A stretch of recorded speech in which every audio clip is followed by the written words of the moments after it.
ladies and gentlemen, it's your boy Beaky with the Elder Scrolls Legends Central, and for you guys today, let's talk about how to actually enable lore in the Elder Scrolls Legends game.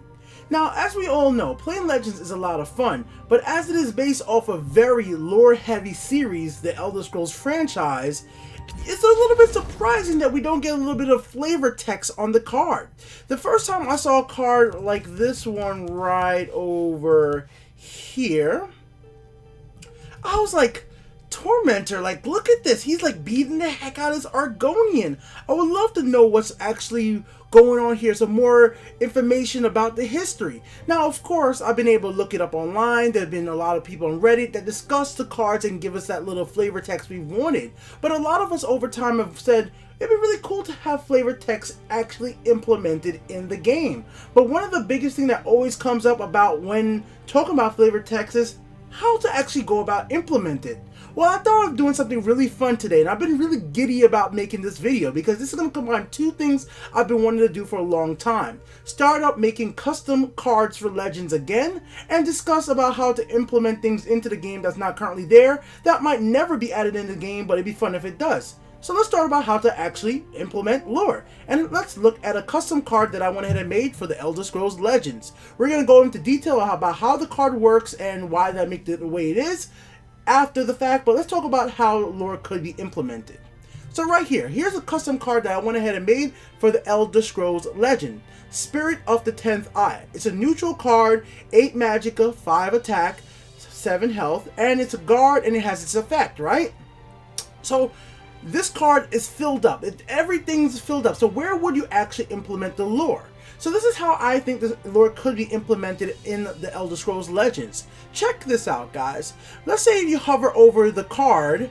What if, like somewhere on the card, a little thing pops up with a little flip icon that says lore. And you go ahead and you click that little lore flip icon, and then the next thing you know, it flips the card, and bam! Then you get yourself a little box right there that has a big little summary of the actual lore of the card, or just a little bit of flavor text, something just to enhance your gameplay, just to tell you like, oh, this is what it's about. And this is something that could be individual to each player. When you put your mouse over the lore icon, you could decide to flip it or not. It's up to you. It's the same thing with your opponent. So you either could be looking at your card like how it normally does, look like this, or you can look at it with the lore. It's your choice. This way, it's not something that's hindering gameplay. It doesn't have to really be a huge design change to how Elder Scrolls Legends already works. It's just a little layout change, and it's just a little button that allows us to flip back and forth between showing lore and showing the effects. So that's my quick implementation of how I would like to see lore implemented in the game.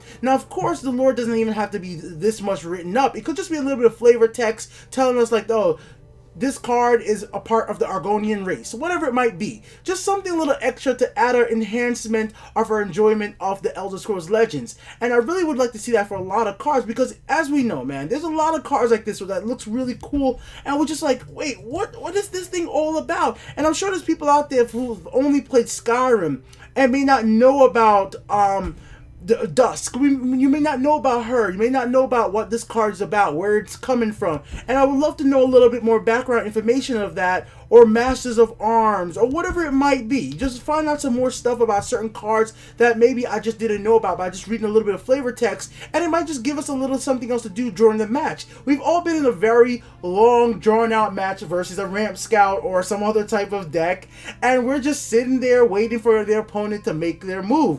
While they're making their move, it will be a little bit more fun to be able to read some of the information about these cards as time goes on, because it's going to take a long time for us to go over and read all the cards flavor texts in the game. It will just add another element of stuff for us to do between matches, or in the low times in matches in Legends. So that's why I wanted to talk about that today, and that's just personally my way of implementing it. Now, obviously, guys, it doesn't have to be a yellow icon, the effect icon, and the the lore icon. It doesn't have to be that type of text. It doesn't have to be that big. It doesn't have to be in that corner. But that's just really where I wanted to put it, right there. Like, I'm trying to point my finger, but like right there. That's where I wanted to put it just for this little example. Now, with that out of the way, let's actually talk about the card that I made right here today. This is actually thanks to my subscribers and some of my Twitch followers. We've been talking about it for a long time. There's not any specific way in Legends right now to return a support card from the graveyard.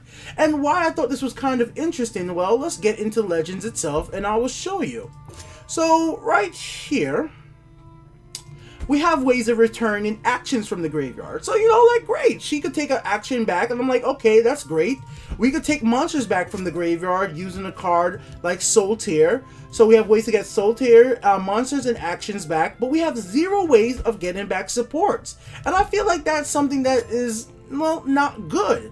And on top of that, there's another little interesting thing to talk about as well. Let's talk about a card like Withered Hand Cultist. So Withered Hand Cultist ability is super unique, and I absolutely love this card. One of my favorite cards in the Elder Scrolls Legends. You know, all actions cost more. It makes actions specifically cost more and makes it harder to summon use actions. And then if you go into the endurance attribute, you could go to one of the new cards from Heroes of Skyrim. Let's go over to Heroes of Skyrim right here. Let's take a look at one of the brand new cards in the game. Is it Hero Skyrim? It may not be Hero Skyrim, actually, guys. So let me just go through it. It may not actually be Heroes of Skyrim. I don't remember where this card's from. Right over here. Where's okay? Yeah, Wrath of Sithis. Wrath of Sithis. Your opponent's card makes magical things cost more. I thought that was a really cool effect. So I was thinking with my card, well, why is there not really stuff that focuses on support specifically in this sense? There's stuff out there like Tower Alchemist that does elixirs, you know, there is Shivering Apocryphy that does elixirs, medicine, but let's talk about supports in general, and that's where my idea for my card came into sense. So let's take a look at it right here. Spirit of the 10th Eye. Now, this is going to have a lot of lore, and I'm going to have a lot of explanation to do. So if you guys don't care about this, and you just want to see about how to implement lore, you can stop watching the video. But I want this to be something fun, and I actually want some of you guys' feedback. I'm going to ask you guys a question at the end of the video, and I hope you guys can help me out in deciding how to set that up. But let's talk about this, alright? So we'll look at the effect of this card. It's a guard. Players cannot play support cards. So once this creature hits the field, it's going to be very similar like Cultist. It has an effect that's just continuous. Once it's on the field, you're just going to have to sit there and you can't activate any support cards. You can't play any support cards. I'm sorry, not activate. If the support cards are already in play, like if you already have Monday Stone in play, if you already have Elixir Vitality, you could use it, but you can't go ahead and play another support card. So it's kind of restricting your ability to play support cards for you or your opponent, right? And I know some of you guys are going to be talking about the magical cost seems kind of high, makes this maybe unplayable. I'm going to get to all that as well. Let's talk about its Last Grass ability. Choose a support card to draw from either player's discard pile. Now, I thought this would be something really fun. We haven't really had a card like this in the game yet, and this is a unique. And I think the fact that, well, in a situation like this, being an 8 magical card, at this point, by the time you're going to be able to play this card in most situations, unless you already got the cost down using a Thieves Guild recruit, you're going to be playing an 8 Magicka. Mostly, if you're going to have a deck that's going to last that long to place a card like this and get the best use out of this, your opponent and you might have already played support cards. You might have already played a Monday Stone. You might have already played a, let's say, Hiss Grove. Let's say if you're playing a Ram Scout deck, right?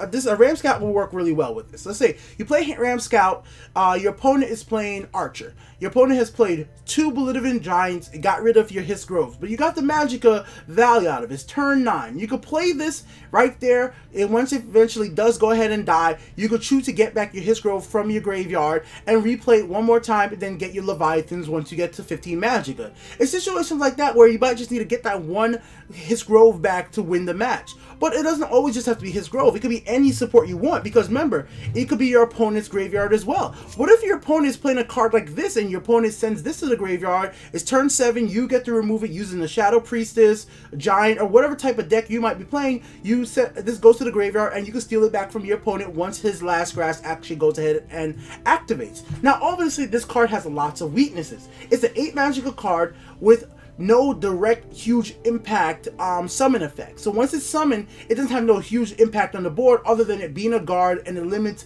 your opponent's support usage. But I thought by combining a last grass and guard, and then players can't play supports together, is very interesting. So this is one of those situations where, yeah, your opponent's going to want to have to silence this creature. If they silence this creature, then they're not going to, I won't be able to get back a support card from your graveyard or mine right away. But if the opponent goes ahead and plays something like a piercing javelin, well, maybe what I really wanted, I wanted to get my support card right back, so I get my support card back. And by making this a neutral card, I wanted it so that it could be incorporated in any type of deck. It doesn't matter if it's going to be an archer, it doesn't matter if it's going to be a monk deck. It doesn't matter what type of deck it might be. Maybe you want Thieves' Den back. At least now you have the possibility of making this incorporated in the type of decks. Now, this is another thing about it. You could use this as a defensive strategy as well. You could incorporate this against something. If you're playing a control deck, maybe you want to use a card like this to prevent your opponent from maybe using his Grove.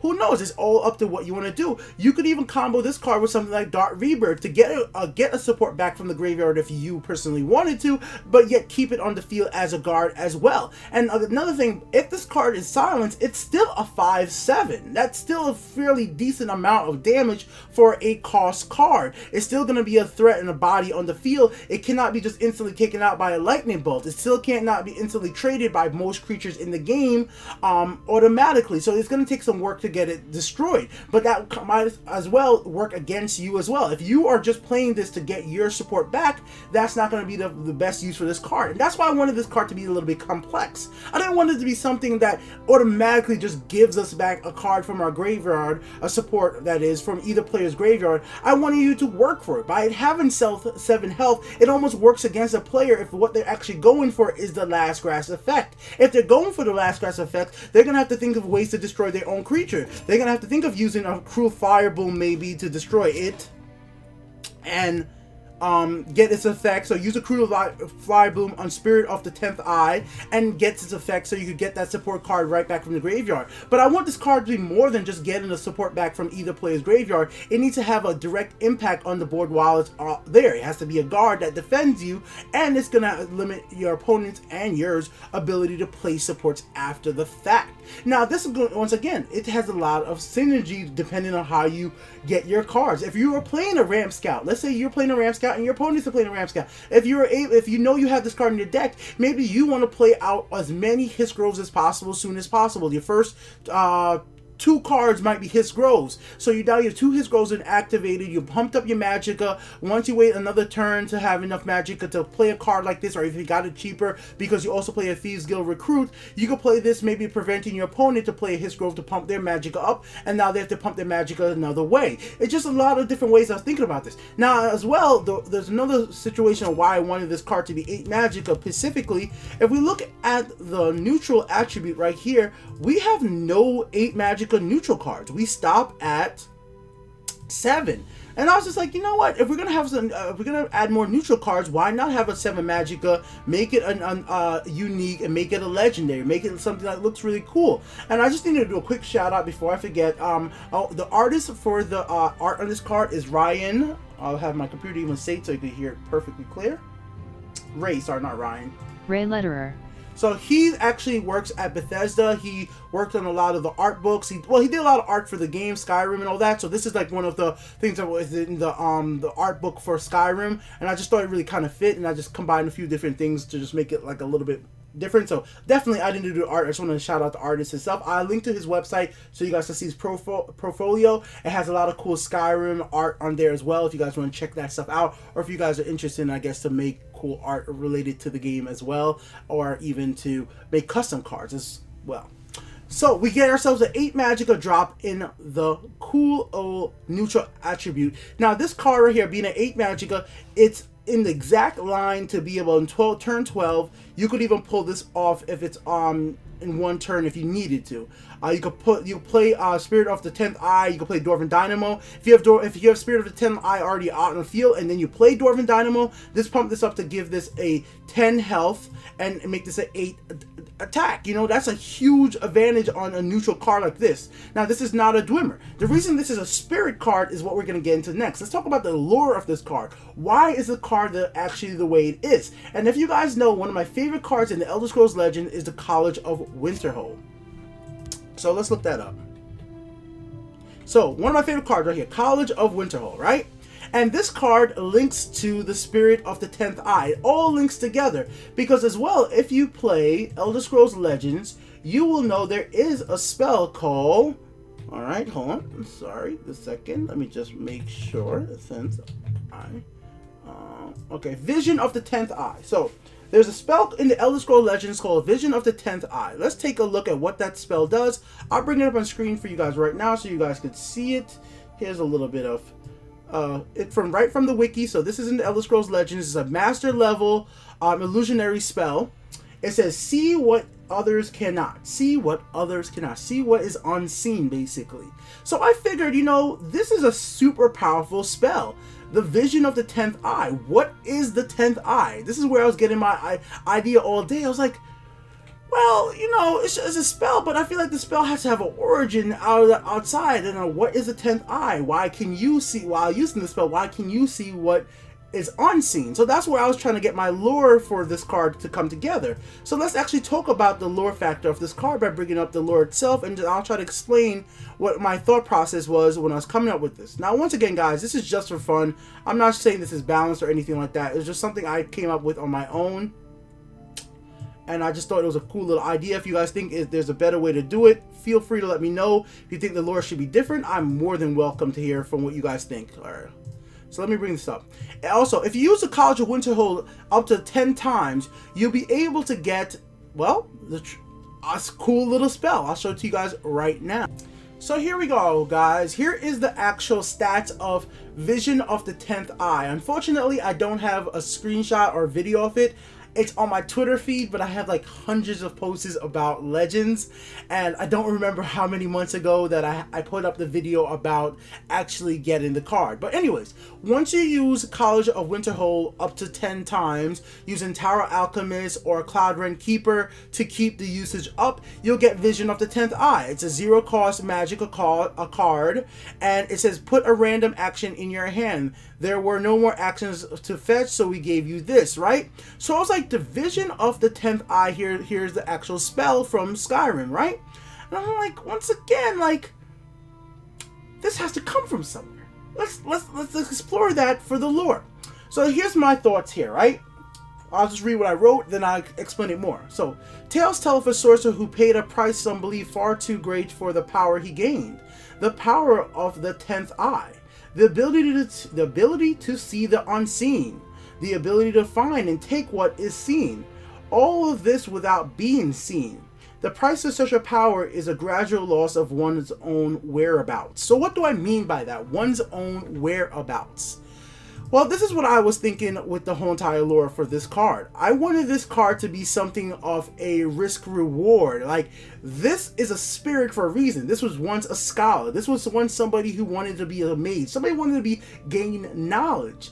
But he read, what I was thinking, like, he found a scroll, and there was a warning. If you take this power, you'll gradually lose sight of your whereabouts. So how does the power of the 10th Eye work? Well, I was thinking it works in spirit form. So you are a sorcerer, and you have the ability to find what is unseen, see what is unseen, and do it while not be seen, right? So you basically leave your body in spirit form, and then you have the ability to go and search out while in spirit form to find items that other people cannot see, that has been lost to time, to find treasures, knowledge, scrolls, scrolls, elder scrolls, gold, daggers, who knows, stuff that has just been lost to everybody else where people can't find it, and then you could take that back. That is the power of the 10th Eye, to be able to find and to be able to see these things. But the risk is you have to get back to your body with what you found. And gradually, as the sorcerer was using his power, over time he once just forgot where his body was. And he just cannot get back to his body. If he cannot get back to his body, he is stuck in spirit form. Nobody else can see him. Nobody else could help him. And he's just endlessly stuck wandering. So the power he was able to amass, the power he was able to get, the money he was able to get while being able to have this power was immense. But now all that's left of him is in spirit form. And I'm thinking the vision of the 10th eye is somehow people using a spell to tap into his power. That's just my thinking of a lore for the card that I made. I just thought it would be kind of fun, and how it works with support. Well, right now in the Elder Scrolls Legends, there is 0 ways to gain back any support card. So as we have no way of gaining back a support card, I thought the best way to gain back a support card would be a card that has the power to see what others cannot see. This power of the 10th eye is a power to get something from the graveyard, to discard pile. You understand? Nobody else was able to reach out and see that Mundus Stone in Andy's mom's graveyard and reached out and grab it. You understand what I'm trying to say? But this card has that power. And that's just what I want to do right here, guys, for you today. Something fun, something interesting while trying to enhance the game as well. I like making custom cards. I like thinking of stuff. I know this card may not be actually playable in the game right now because of the magicka cost. Some people would want this card to be something that costs around 4 or 5 magicka with less stats, because they want it to actually be for the ability to prevent players from playing supports. I know you guys would probably love a card that's like 4 magicka with this just says players cannot play supports. I know people would probably go nuts for that, even if it was a freaking unique card. But I wanted this something to be in a neutral attribute that could play into any deck and be something for maybe the long run of the game. Something for when we get more supports in the game. Because right now the supports that we have in the game are the unique ones, at least. There are not so many unique supports that we may want to just get back all of them, right? This is like, there's only a few. Like, I would like to get back College of Winterhold and use it, but at an 8 cost, it's going to really cost you. But I definitely can see a card like this working with stuff like His Grove, like I said before. Being able to get a His Grove back when it was lost is super important. If you're playing a high Howlgroth deck, you might want to get this card back. I've had decks that's completely based around this card, and losing it basically means I lost that match. Being able to have a way to get this card back would be immense, because I love this card. I really wish I could play this card more, but without being able to have a current ability to take it back from the graveyard, it's just like playing a deck based around this with Kirkalis being able to use its effect to, make the power up crazy. Is just not really working for me. Going into some other attributes. Let's say you're playing... Sorry about that. Let's get back into the deck builder. Let's say you're playing with a strength attribute and you want to play with Northern Outposts. Like, if you lost, let's say you lost 1 right now, and you only drew 1. If you could get 1 back when it dies, maybe it'd be right enough for you to work. If you're playing a werewolf deck and you're playing Skyforge and your opponent takes it away, maybe you want to get it back. There's a lot of different options for you, and even a card like this, there's decks not many people play, but if you wanted this back, you could do it as well. It's a lot of interesting things I think you could play with this card, and that's why I'm definitely thinking it's an idea to put out there, and it could actually be really interesting. And I'm sure that I haven't even thought of every type of combo this card would bring, but this is where I want to ask you guys, what would you do? How would you actually approach a card like this? What would be the magicka and the stats? How would you make a card called Spirit of the 10th Eye, or whatever you want to personally call it? What would its stats be? How would you balance this card for the current game? Like I said, I wanted this card for something down the line when Legends has a bunch more support cards in the game, more unique ones, more elixirs, just lots more supports available for us to play with. And remember, right now we only can play with 4 supports as it is, but if we have more, there may be more unique or more interesting ones that we want to take back from the graveyard. Right now, like I said, the ones I usually want to take back from the graveyard, if I'm playing Mundus Stone in the deck and it gets removed, I usually want it back because Mundus Stone is only a 4 cost, so you have a high chance of being able to play it again. Or if I'm playing High Hawkroth, I want to get that card back most times because I've built a deck directly around that. Being able to get back a card like Golden Brand might be really useful in certain decks if you're playing like a control deck. And this is where I really see this card really excelling. Like in certain control decks, it can be really fun, and having another neutral card at 8 magicka is really fun. Like, I mean, I would legitimately play this in a Dwemer deck because of the plain and simple fact that it being a guard is not bad at all at the magicka cost, and on top of that, it's being able to help me get back maybe a Hall of the Dwimmers once it dies. Let's say I only drew one Hall of the Dwimmers. I played it on turn 6. The next turn, my opponent plays a Shadow Priestess, silences Hall of the Dwimmers. I'm screwed now. I got Dwimmers on the field that have no Hall of the Dwimmers to power them up. It's turn freaking 7 now. No, the next turn after that, my opponent does what they have to do, kill my Dwimmers because they're weak. Now in turn 8, I get to play Spirit of the 10th Eye. Hopefully my opponent doesn't have a Shadow Priestess to take it out. If they don't, it stays there as a guard, and slowly, eventually, once it actually dies, this is, like I said, it's a risk. I finally dies, then I could go ahead and get back my Hall of the Dwimmers and play. But like I said, nothing is free. I wanted this card to be a risk. It's the spirit. It's not the scholar. It's the spirit. And I thought that's just another thing I thought about the card. It was like, if it's a spirit version, maybe the spirit is not able to fully control its ability as well without his body to anchor it. Maybe the scholar was still able to find his body, was still able to be alive. Then it wouldn't have the restriction the player cannot play support cards. You know, maybe it will just like, or just like your opponent cannot play support cards. So who knows? If you guys want to go ahead, make a version of this card where it's not a spirit. Make a version of this card where it's actually a human, and you know, give me the stats. Maybe it becomes a 10th. Maybe it becomes a 10 Magicka with 10 stats and some crazy ability. Neutral. Who knows? Why not? Like, you know what I'm trying to say? Maybe not 10 stats, because you know what? 10 stats, 10 attack, 10 health, 10 Magicka, and some crazy ability. But probably not something that's going to be better than, let's just not make it so crazy that's better than a Haven, like, you know, coming in and doing 4 damage to everybody else. But something interesting. I want to see what you guys can come up with custom cards. Once again, I'm going to leave the artist page down in the description for him making this cool art like this. And I want to know what you guys think about a video like this. So go ahead, guys. Tell me what you think about my version of Spirit of the 10th Eye. Do you think could work? Do you guys want to see a card that returns supports back from the graveyard? Do you think it's too OP to be able to take supports cards from either player's discard pile? Because that's where I thought this card was so interesting to me. I was thinking about it, I was like, why only take this? Why only take from my own graveyard? If this thing has the power to see the unseen, what others cannot see, if that is the power of Vision of the 10th Eye, if that's the power of the spell, what would be the power of the spirit that actually created the spell? And if you guys can see, this is the actual symbol of the spell from Skyrim. I just put that on his head just to like add a little enhancement to it, and I just picked this picture because it's kind of like a little spirit thing and made it blue. Just a little Photoshop stuff for fun. I had a lot of fun making this video. It's the stuff like this, once again, that really makes me happy to discuss and talk about Legends. I didn't even show any gameplay in this video, really. I didn't do a match, but I still had fun doing it. I hope you guys are okay with this type of video. I know most Legend content creators do like match gameplay, deck builds, and I'm gonna do that again. I'll keep doing that, but I want to do more than that with this community. I want to discuss things. I want to interact with you guys as much as possible and put out questions out there and thoughts out there that you guys might like.